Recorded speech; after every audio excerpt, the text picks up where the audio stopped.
تعالیٰ جب کسی انسان کو پسند فرماتا ہے، جب کسی انسان سے محبت کرتا ہے تو اسے ایک چیز کا عادی بنا دیتا ہے، ایک عادت اس انسان کے اندر ڈال دیتا ہے۔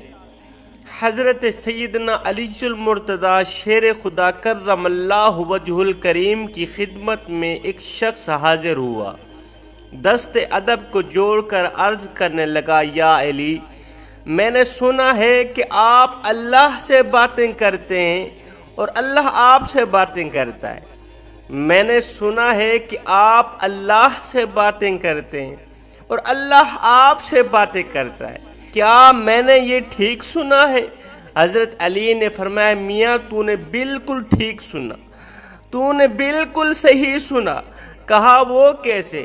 فرمایا، جب میرا جی چاہتا ہے کہ میں اپنے رب سے بات کروں تو میں نماز پڑھنے لگ جاتا ہوں، اور جب میرا جی چاہتا ہے کہ میرا رب مجھ سے بات کرے، میرا رب مجھ سے کلام کرے تو میں قرآن اٹھاتا ہوں، پڑھنے لگ جاتا ہوں، پھر میں اپنے رب کا ہر ایک فرمان سنتا ہوں، میں اپنے رب کا ہر ایک فرمان پڑھتا ہوں۔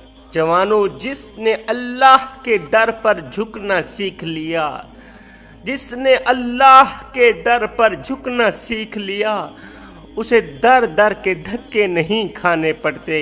رسول اللہ صلی اللہ علیہ وسلم کی غلامی سے پہلے حضرت بلال رضی اللہ تعالی عنہ ایک ظالم مالک کے غلام تھے۔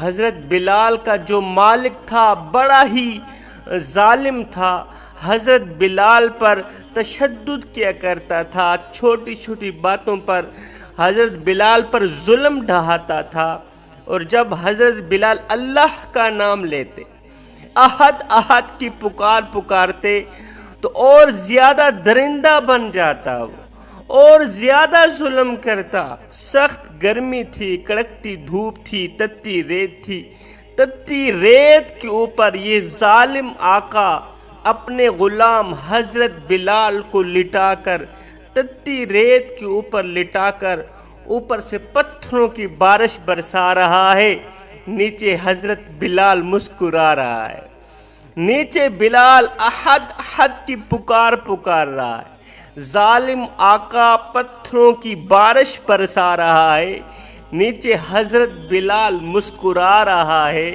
وہاں سے ایک شخص گزرا، اس نے دیکھا کہ مالک غلام کو مارتا ہے اور غلام آگے سے مسکراتا ہے، وجہ کیا ہے؟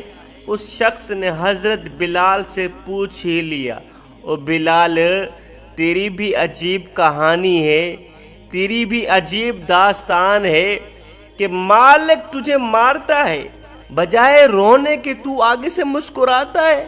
اے تجھے درد نہیں ہوتا، تجھے تکلیف نہیں ہوتی، بجائے رونے کے تو آگے سے مسکراتا کیوں ہے؟ بلال نے کہا، او میرا حال پوچھنے والے، تم بازار میں جاؤ نا مٹی کا پیالہ خریدنے کے لیے تو اسے بھی ٹھونک کے چیک کرتے ہو کہیں یہ کچا تو نہیں، اس کی آواز تو ٹھیک ہے، پیسے دینے ہیں، پیالہ لینا ہے، ٹھونک بجا کے چیک کرتے ہو کہیں یہ کچا تو نہیں ہے، اس کی آواز تو ٹھیک ہے۔ فرمایا، نادانو، تم بازار میں مٹی کا پیالہ خریدنے جاؤ تو اسے بھی ٹھونک کے چیک کرتے ہو کہیں یہ کچا تو نہیں ہے، اس کی آواز تو ٹھیک ہے۔ فرمایا، آج میرا مالک بلال کو خرید رہا ہے اور دیکھ رہا ہے بلال کہیں کچا تو نہیں ہے، میں کہتا ہوں میرے مالک بلال کو خرید لے، کھال ادھر جائے گی، حق کی آواز ختم نہیں ہوگی، کھال ادھر جائے گی، حق کی آواز ختم نہیں ہوگی۔ جوانوں، اللہ تعالیٰ جس بندے کو پسند فرماتا ہے، اللہ تعالیٰ جس بندے سے محبت کرتا ہے، اسے ایک چیز کا عادی بنا دیتا ہے۔ وہ ایک چیز کون سی ہے جو اللہ کی محبت میں انسان کو گرفتار کر دیتی؟ اللہ کے عشق میں، معرفت الہی میں، خشیت الہی میں انسان کو گرفتار کر دیتی ہے۔ سنو، اللہ تعالیٰ جس انسان سے محبت کرتا ہے اس انسان کی زبان ہر وقت ہر گھڑی ذکر الہی سے تر رہتی ہے، اس کی زبان پر ہر وقت خدا تعالیٰ کا ذکر رہتا ہے، اس کی زبان پر ذکر الہی کے علاوہ اور کچھ بھی نہیں ہوتا۔ کبھی اللہ کی تعریف بیان کر رہا ہے، کبھی اس کے محبوب کی تعریف بیان کر رہا ہے، اس کی زبان پر ذکر الہی کے علاوہ کچھ بھی نہیں ہوتا، نہ غیبت، نہ چغلی، نہ گالی، نہ کسی کے آگے بک بک کرنا، نہ کسی کے آگے فضول باتیں کرنا، کچھ بھی نہیں کرتا۔ اپنی زبان کو کنٹرول میں رکھتا ہے، اپنی زبان کو قابو میں رکھتا ہے۔ اس زبان سے نکلے گا تو صرف اللہ کا ذکر نکلے گا۔ یہ زبان جب بھی بولے گی، جب بھی حرکت کرے گی تو مدینے والے کی تعریف بیان کرے گی، مدینے والے کے ذکر میں حرکت کرے گی۔ زبان سے نکلے الفاظوں کی اہمیت اتنی ہے کہ ایک عورت تھی جو غیر محرم تھی، جس کی طرف نظر اٹھا کر دیکھنا جائز نہیں تھا، جس کی طرف نظر اٹھا کر دیکھنے کی اجازت نہیں تھی۔ اب اس عورت نے کیا کیا؟ شرعی گواہوں کی موجودگی میں کہہ دیا کہ میں آپ کو اپنے نکاح میں قبول کرتی ہوں، میں آپ کو اپنے نکاح میں قبول کرتی ہوں، اور آپ نے بھی شرعی گواہوں کی موجودگی میں کہہ دیا کہ میں بھی آپ کو اپنے نکاح میں قبول کرتا ہوں۔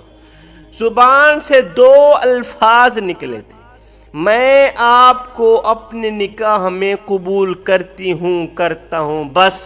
اب تم دونوں ایک دوسرے کے میاں بیوی بن گئے، اب تم دونوں ایک دوسرے کا جسم بن گئے۔ یا تو وہ غیر محرم تھی جس کی طرف دیکھنے کی اجازت نہیں تھی، اسلام ہرگز اجازت نہیں دے رہا تھا کہ تم اس کی طرف دیکھو، اب وہی غیر محرم عورت تمہارے ساتھ بیٹھ کے کھانا کھا رہی ہے، تم اسے اپنے ہاتھوں سے پانی پلا رہے، کوئی گناہ نہیں، تم اسے اپنے ہاتھوں سے کھانا کھلا رہے، ثواب ہی ثواب ہے، اس لیے کہ وہ اب تمہاری بیوی بن چکی ہے۔ زبان کے کمال تو دیکھیں، زبان سے نکلے تین الفاظوں نے، زبان کے نکلے تین بولوں نے غیر محرم کو تمہارے لیے محرم بنا دیا۔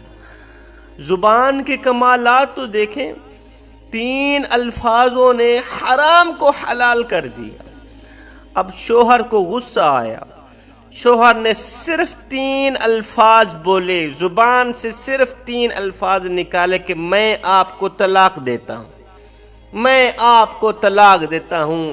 ایک ہی منٹ کے اندر ہنستا بستا گھر اجڑ گیا، ایک ہی منٹ کے اندر ہستی بستی زندگی برباد ہو گئی۔ اب وہی شریک حیات غیر محرم بن گئی، وہ تمہارے اوپر حرام ہو چکی ہے، تم اس کے بالکل قریب نہیں جا سکتے، بالکل نزدیک نہیں جا سکتے۔ آپ سوچیں، نکاح کرتے ہوئے یا طلاق دیتے ہوئے پتھر اٹھا کر سر پر نہیں مارنے پڑتے، پہاڑ سے چھلانگ نہیں لگانی پڑتی، پہاڑ سے چھلانگ نہیں لگانی پڑتی، صرف زبان نے دو بول ہی تو بولے تھے، گھر آباد بھی ہو گیا، برباد بھی ہو گیا۔ انسان کی زبان سے نکلے ہوئے الفاظوں کی اللہ کے ہاں بہت ہی قدر و قیمت ہوتی ہے جوانوں۔ رسول اللہ صلی اللہ علیہ وسلم نے فرمایا جس زبان سے جھوٹ کا نکلنا بند ہو جائے،